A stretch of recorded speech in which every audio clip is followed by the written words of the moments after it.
अगर कोई problem river man पे बेस्ड है तो वो कैसे सॉल्व होगी समझिएगा। देखिए सपोज करें कि ये है एक रिवर जो फ्लो कर रही है एक सर्टेन वेलोसिटी से, ठीक है, और मान लीजिएगा कि रिवर की जो वाटर है उसकी वेलोसिटी है u, river is flowing with velocity u, और आप यहाँ पर हैं, यू आर हेयर, आप या कोई स्विमर, ठीक है। तो ये कोई पॉइंट है, मान लीजिए यहाँ पे कोई ट्री है या टारगेट है ये इसका, और रिवर की विड्थ है d, small d is the width of river, width of river.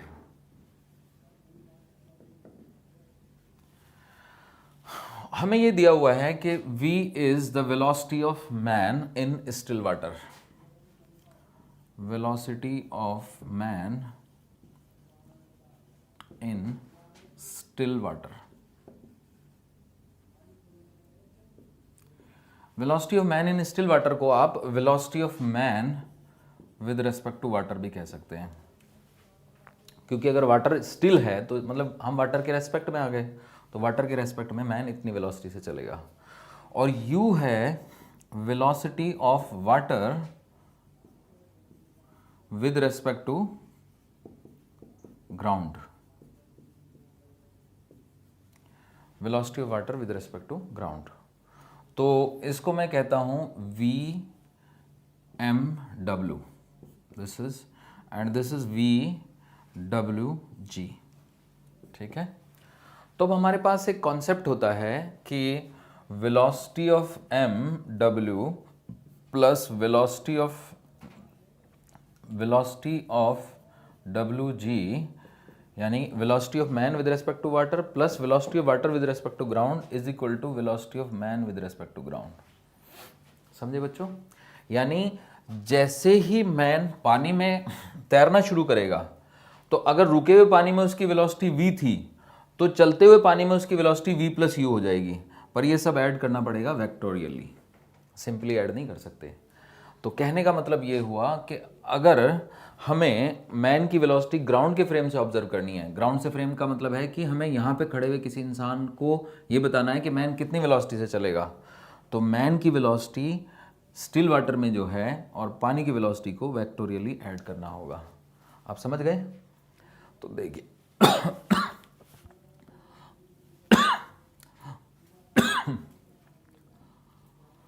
Suppose करें कि ये v है और ये u है,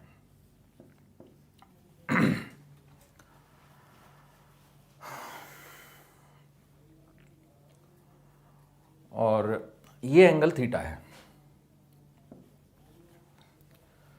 तो अगर मैं v के कंपोनेंट करूं,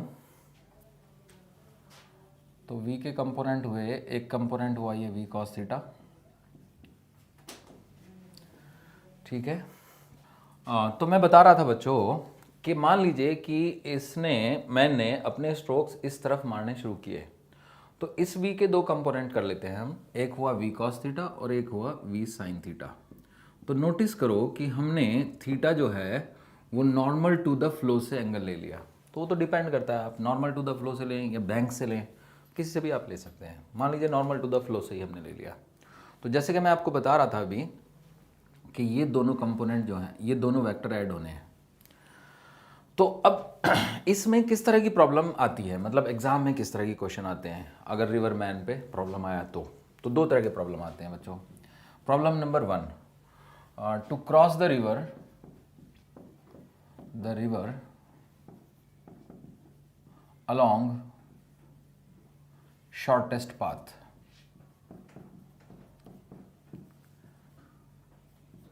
to cross the river along shortest path। तो what is the shortest path? मान लो ए पोजीशन से स्विमर ने यानी मैन ने स्विम करना शुरू किया, तो अगर वो ऐसे जाएगा तो पाथ लंबा है, ऐसे जाएगा तो पाथ लंबा है, ऐसे जाएगा तो और पाथ लंबा है, ऐसे जाएगा तो और लंबा है। तो शॉर्टेस्ट पाथ तो अक्रॉस द फ्लो ही है ना। तो अक्रॉस द फ्लो वो कब जाएगा? जब उसके पास v cos थीटा वेलोसिटी तो हो हॉरिजॉन्टल डायरेक्शन में, यानी रिवर फ्लो के अलोंग पैरेलल कोई वेलोसिटी ना हो। तो रिवर फ्लो के पैरेलल कोई वेलोसिटी कब नहीं होगी? हमें तो ये v cos थीटा, ये v sin थीटा और ये u तीनों को ऐड करना है। तो ऐड करें और ऐसे ऐड करें कि रिजल्टेंट AT के अलॉन्ग आ जाए। तो AT के अलॉन्ग हमारी वेलोसिटी v cos थीटा है ही। तो ये तो तभी पॉसिबल है ना जब u v sin थीटा से कैंसिल हो जाए। अगर u exactly v sin theta से कैंसिल हो गया तो केवल v cos थीटा बचेगा ना। तो इसका सॉल्यूशन ये है बच्चों कि v sin theta must be equal to u, यानी कि sin theta must be equal to u by v। ठीक है। तो अब इस केस में हमें मान लीजिए मेजर करना है कि उस इंसान को नदी पार करने में कितना टाइम लगेगा। तो अगर sin थीटा इतना है तो cos थीटा कितना होगा? तो cos थीटा की वैल्यू आ जाएगी बच्चों under the root 1 minus sine square theta, यानी कि under root 1 minus u square by v square, यानी कि v square minus u square का अंडर रूट अपॉन वी, जो कि साइन थीटा, जो कि कॉस थीटा आ गया, कॉस थीटा। तो वी कॉस थीटा की वैल्यू क्या आ जाती है? वी कॉस थीटा की वैल्यू आ जाती है under the root v square minus u square. तो हमें क्या मेजर करना है? हमें मेजर करना है टाइम, यानी कितने टाइम में वो ए से टी तक पहुंच जाएगा। तो ए से टी तक उसका जो डिस्प्लेसमेंट हुआ ये डी हुआ, विड्थ ऑफ द रिवर। तो टाइम जो उसको लगेगा वो हो जाएगा बच्चों टाइम, यानी t is equal to d upon v cos theta, क्योंकि वी कॉस थीटा ही वो वेलोसिटी है जिससे वो रिवर के फ्लो के परपेंडिकुलर मूव कर रहा है। तो ये हो जाएगा हमारा d upon under root v square minus u square, ये टाइम आ गया। तो दो ही चीज़ें हमें कैलकुलेट करनी होती हैं, या तो हमें कैलकुलेट करना होता है कि कितने एंगल पे उसको स्विम करना चाहिए, और या फिर हमें कैलकुलेट करना होता है कि कितना टाइम उसको रिवर पार करने में लगेगा। ठीक है बच्चों, समझ गए आप लोग? चलिए गुड। अब आगे बढ़ते हैं हम लोग और करते हैं केस 2। तो केस 2 क्या है? केस 2 है to cross the river in shortest time, to cross the river in shortest time. अब देखिएगा जो टाइम उसको लग रहा है वो है d by v cos theta, time लग रहा है d by v cos theta.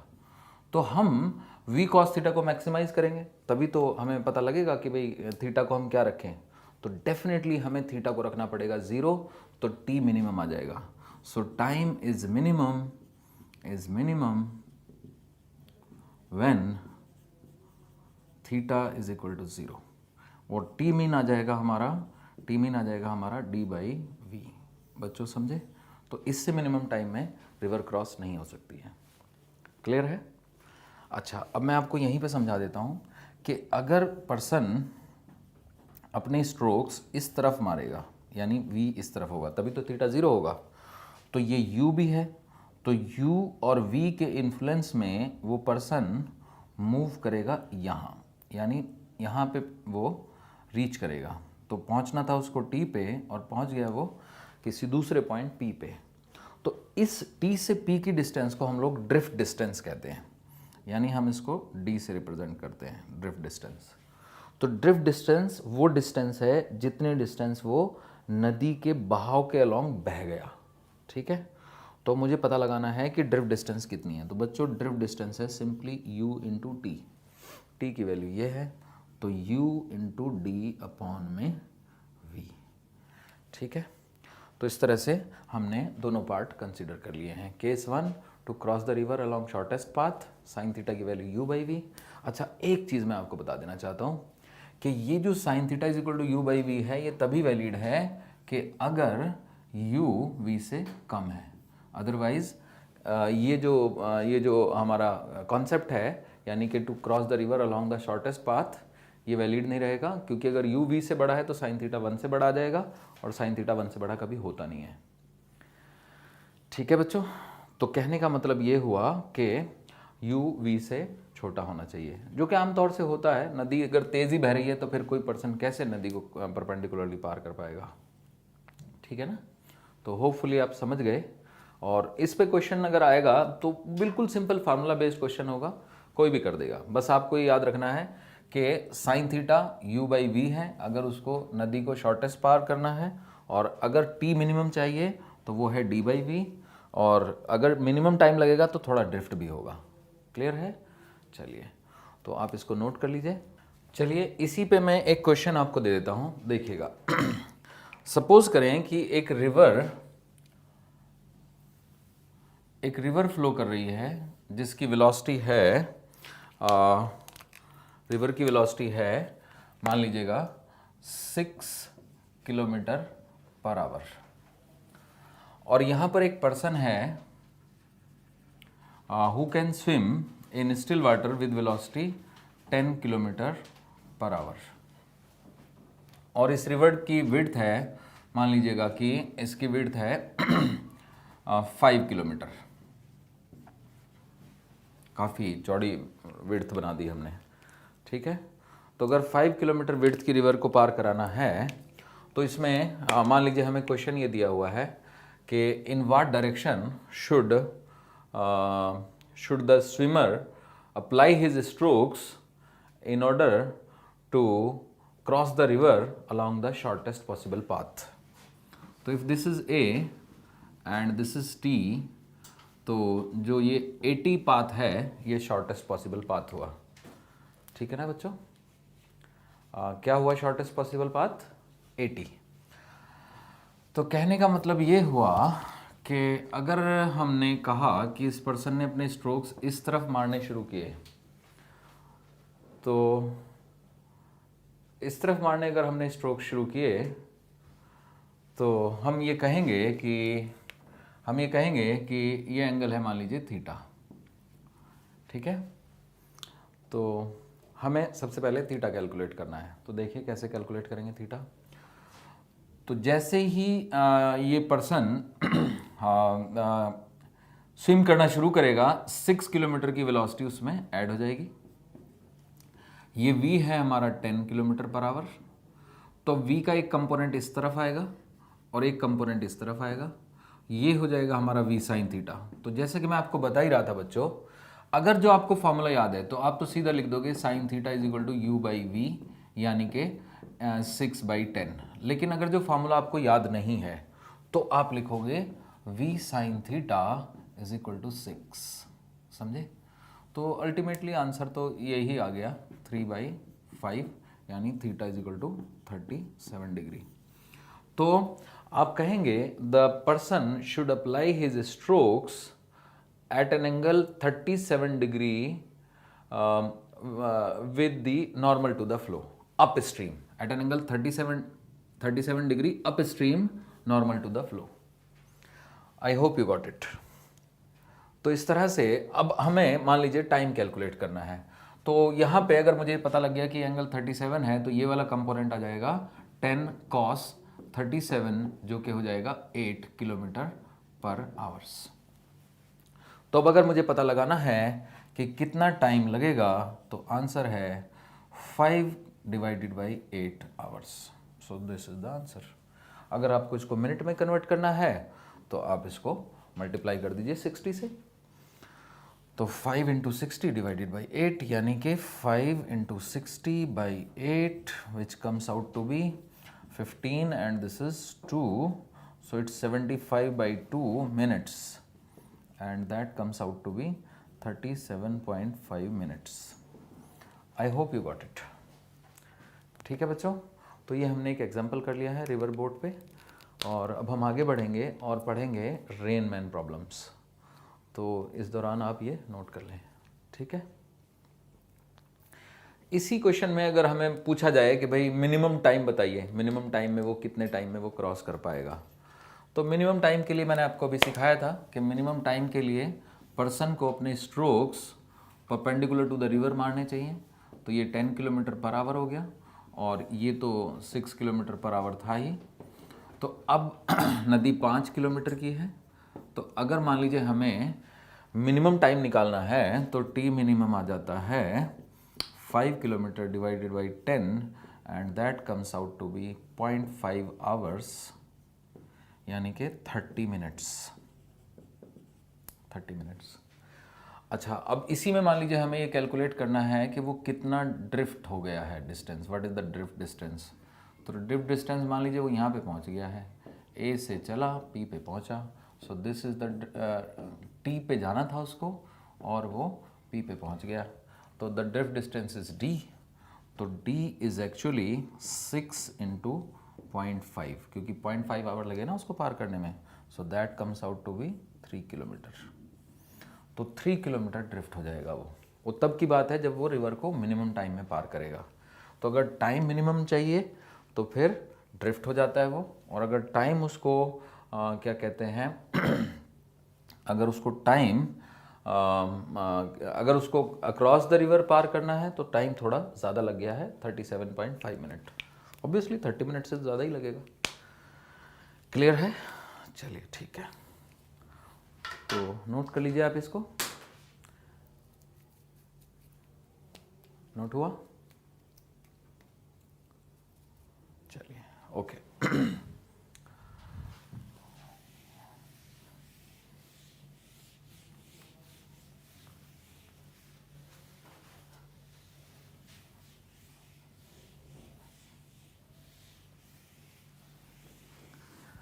अब हम आगे बढ़ेंगे और बात करेंगे रेन मैन प्रॉब्लम्स।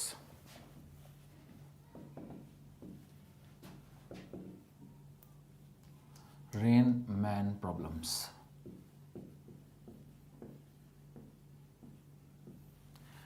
तो रेन मैन पे कैसी प्रॉब्लम्स आती हैं, चलिए समझते हैं रेन मैन की कैसी प्रॉब्लम होती हैं। तो ध्यान से सुनिएगा। रेन मैन पे जनरली जब बारिश आती है तो बारिश नीचे की तरफ आती है, सीधी नीचे की तरफ, पर कभी कभी हवा भी चलती है तो बारिश को टेढ़ा कर देती है। तो बारिश यानी रेन टेढ़ी कब हो सकती है? जब हवा चल रही हो।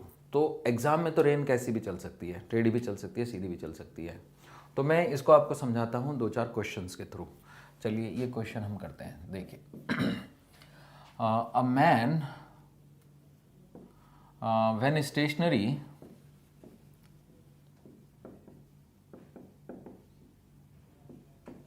observes that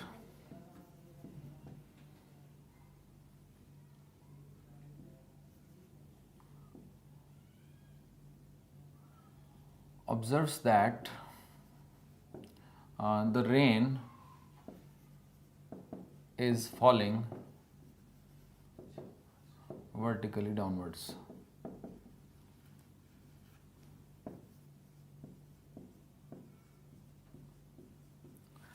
And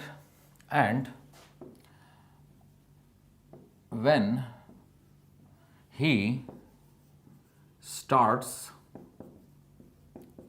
running towards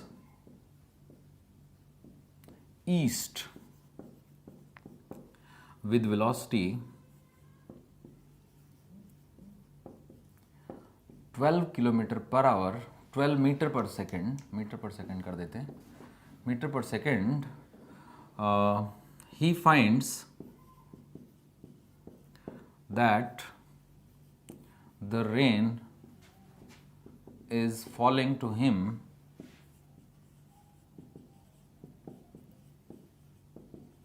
at an angle 37 degree with vertical. Find velocity of rainwater with respect to ground. With respect to ground का मतलब with respect to stationary observer. ठीक है बच्चों, एक बार फिर से सुन लीजिए। A man when stationary observes that the rain is falling vertically downwards, यानी एक इंसान जब स्टेशनरी होता है तो वो महसूस करता है कि रेन वर्टिकली डाउनवर्ड आ रही है।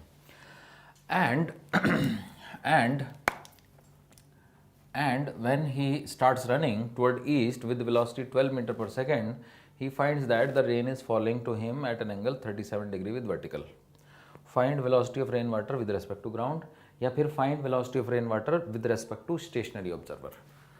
ठीक है बच्चों, अब ये क्वेश्चन हमारे सामने आ गया है। तो देखिए मैं आपको समझाता हूँ कि कैसे हम इस क्वेश्चन को सॉल्व करेंगे। ठीक है, तो इस टाइप के क्वेश्चंस में मैंने थोड़ा सा एक आइडिया डेवलप किया है, और वो ये कि हम वाई एक्सिस को नीचे की तरफ ले लेते हैं। इससे हमें थोड़ी आसानी रहती है। देखिए ये है हमारी एक्स एक्सिस, ये है हमारी थोड़ी वाई एक्सिस। हम वाई एक्सिस को डाउनवर्ड ले रहे हैं, ले सकते हैं, ऐसा कोई कंस्ट्रेंट नहीं है कि हमें वाई एक्सिस हमेशा ऊपर ही लेनी है, और क्योंकि बारिश होगी तो हमेशा नीचे ही, तो इसलिए हम वाई एक्सिस को डाउनवर्ड ले रहे हैं इस बार। तो उससे देखिए, तो क्योंकि जब मैन स्टेशनरी है तो उसको बारिश नीचे आती हुई दिख रही है, तो ये बात तो बिल्कुल ही जाहिर है कि बारिश की वेलोसिटी वर्टिकली डाउनवर्ड है, यानी हवा नहीं चल रही। यानी कि हम ये अज्यूम कर सकते हैं कि velocity of rain is y j cap. Velocity of rain is y j cap. ठीक है, तो अगर वेलोसिटी ऑफ रेन है वाई जे कैप, तो हमें बस हमारा एक ही अननोन है और वो है वाई। तो केस कंसिडर करते हैं। ये तो तब की बात है जब वो पर्सन स्टेशनरी है, यानी ग्राउंड फ्रेम में रेन की वेलोसिटी है वाई जे कैप।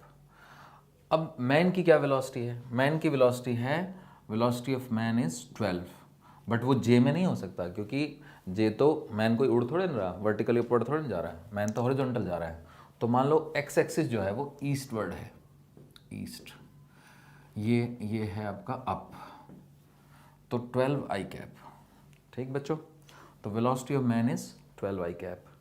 तो अब हमें कैलकुलेट करना है velocity of rain with respect to man, जो आ जाएगा हमारा velocity of rain minus velocity of man. तो यानी कि 12 वाई जे कैप में से 12 आई कैप माइनस करना होगा, तो वाई जे कैप और माइनस 12 आई कैप। जनरली हम आई को पहले लिख लेते हैं, तो माइनस का 12 आई कैप और प्लस का वाई जे कैप। वाई नीचे को है, वाई हमने नीचे माना है ऑलरेडी। तो बच्चों ये है velocity of rain with respect to man, बाद में जब मैन दौड़ रहा है। तो हमें एग्जामिनर कहता है कि इस केस में ये वर्टिकल से 37 के एंगल पे है। तो अगर मुझे एक ऐसा वेक्टर बनाना है जिसमें एक्स कंपोनेंट तो -12 हो और वाई कंपोनेंट वाई हो, जबकि वाई डाउनवर्ड है, तो एक्स कंपोनेंट -12 और वाई कंपोनेंट वाई, ये वाई है और ये 12 है, -12, मैग्नीट्यूड तो 12 ही रहेगा, और ये रिजल्टेंट है इनका। और क्योंकि एग्जामिनर ने कह दिया है कि रिजल्टेंट 37 एंगल पे है वर्टिकल से, 37 डिग्री के, तो बच्चों यहाँ पे मैं कॉन्सेप्ट लगाऊंगा tan 37 is equal to 12 upon y, यानी कि परपेंडिकुलर बाई बेस। अब tan 37 की वैल्यू मैंने आपको सिखाई थी पहले, और वो थी 3/4, 12 अपॉन में y। तो यहाँ से सॉल्व करेंगे तो y की वैल्यू आ जाएगी 16 मीटर पर सेकेंड, यानी कि जो रेन की वेलोसिटी है ग्राउंड के रेस्पेक्ट में वो है 16 मीटर पर सेकेंड। ठीक है बच्चों, तो आप इसको नोट कर लें क्वेश्चन को।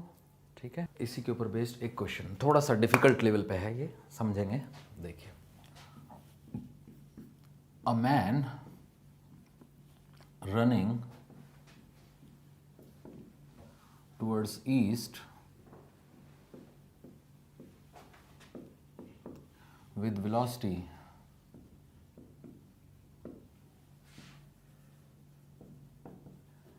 10 meter per second observes that the rain is falling vertically downwards.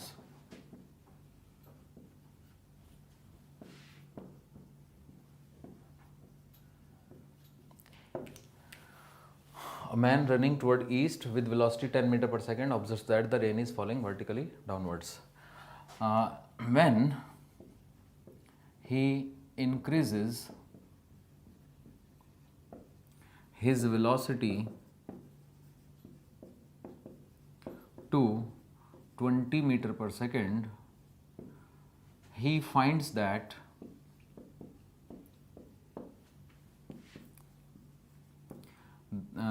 the rain is falling to him at an angle 30 degree with vertical,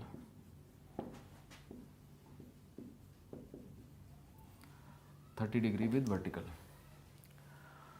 तो हमें क्या है आगे क्वेश्चन में? आगे क्वेश्चन में है find velocity of rain with respect to a stationary observer. एक स्टेशनरी ऑब्जर्वर के रेस्पेक्ट में रेन की वेलोसिटी फाइंड करो। तो चलिए बच्चों करते हैं रेन की वेलोसिटी एक स्टेशनरी ऑब्जर्वर के रेस्पेक्ट में फाइंड। क्वेश्चन एक बार फिर से समझ लीजिए। A man running toward east with velocity 10 metre पर second observes that the rain is falling vertically downward. When he increases his velocity to 20 meter per second, he finds that the rain is falling to him at an angle 30 degree with the vertical. Find velocity of rain with respect to stationary observer, यानी with respect to ground। हमें ground के respect में rain की velocity find करनी है। इसमें एक notice करने वाली बात यह है कि दौड़ते हुए इंसान को बारिश वर्टिकली डाउनवर्ड आती हुई दिख रही है। इसका मतलब एक्चुअल में बारिश वर्टिकली डाउनवर्ड नहीं आ रही है, जब वो दौड़ रहा है तब उसको वर्टिकली डाउनवर्ड आती हुई दिख रही है।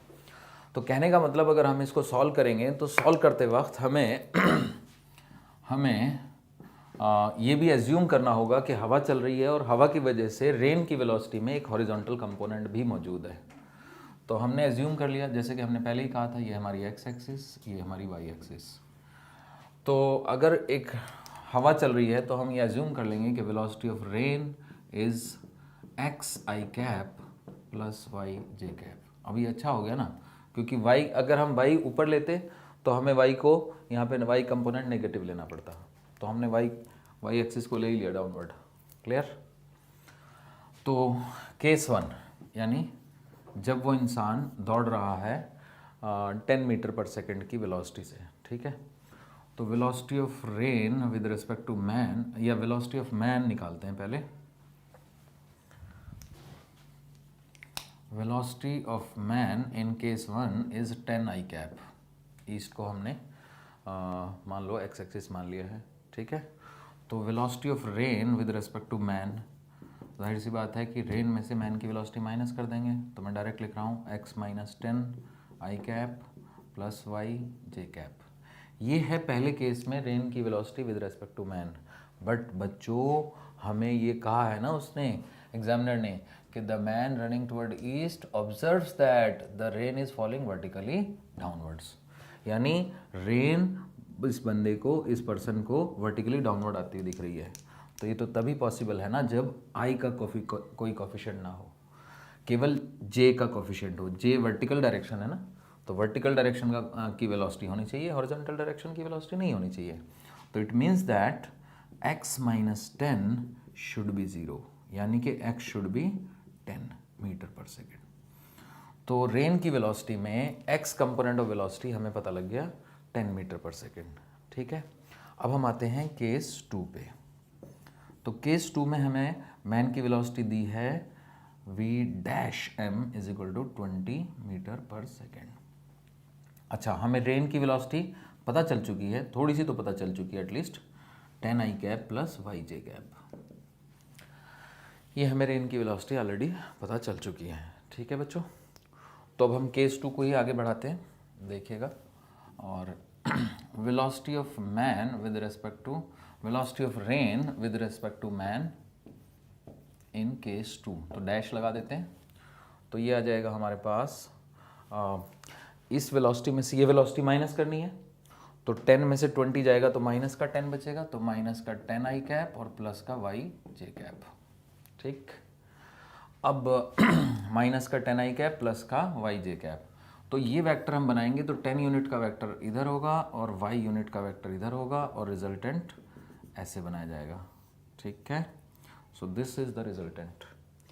अब अगर ये रिजल्टेंट है, ठीक है ना बच्चों, तो ये एंगल को हम ले लेते हैं 30 डिग्री।